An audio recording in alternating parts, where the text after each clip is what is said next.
Hello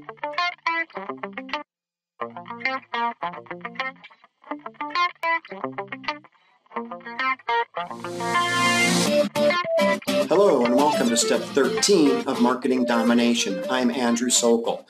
Well, I've given you a few days from step number 12 to give you time to implement a blog. Now you'll remember in step 12 we discussed that there's two ways to create a blog.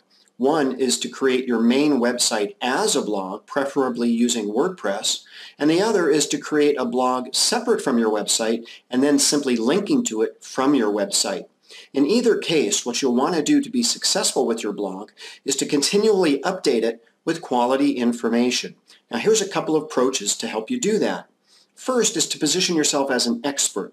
In order to do that, think about the most frequently asked questions that people have about your product, your service, or your industry.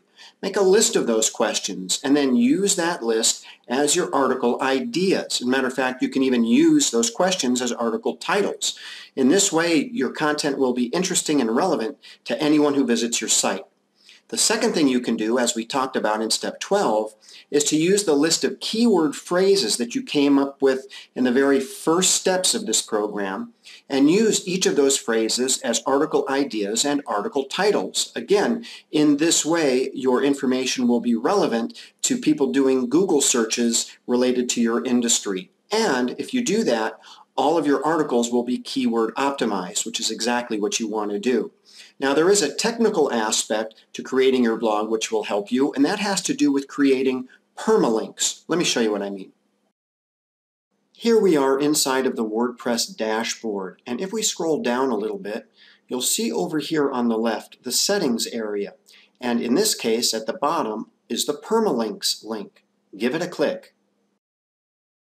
You'll find yourself in the permalinks area of your dashboard.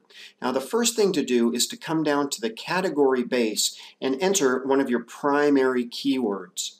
The second thing you want to do is add a tag base that also includes some of your primary keywords. Then look up here where it says Common Settings and make sure the Custom Structure button is clicked. And then enter these symbols and words just like you see them and as I've included in your email and below this video. Now there's a good reason for doing this. Let me show you.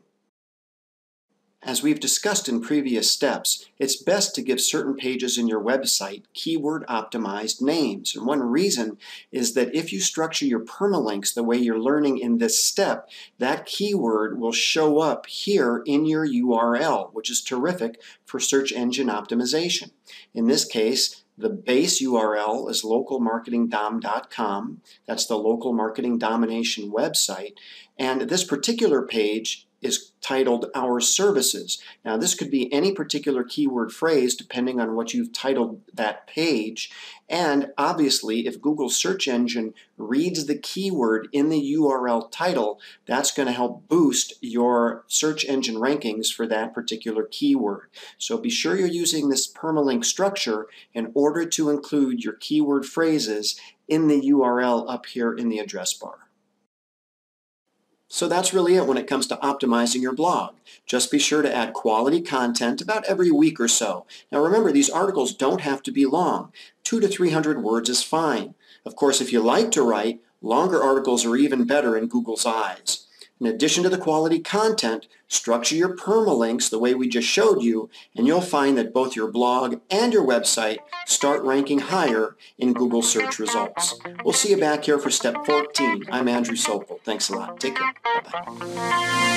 Bye-bye.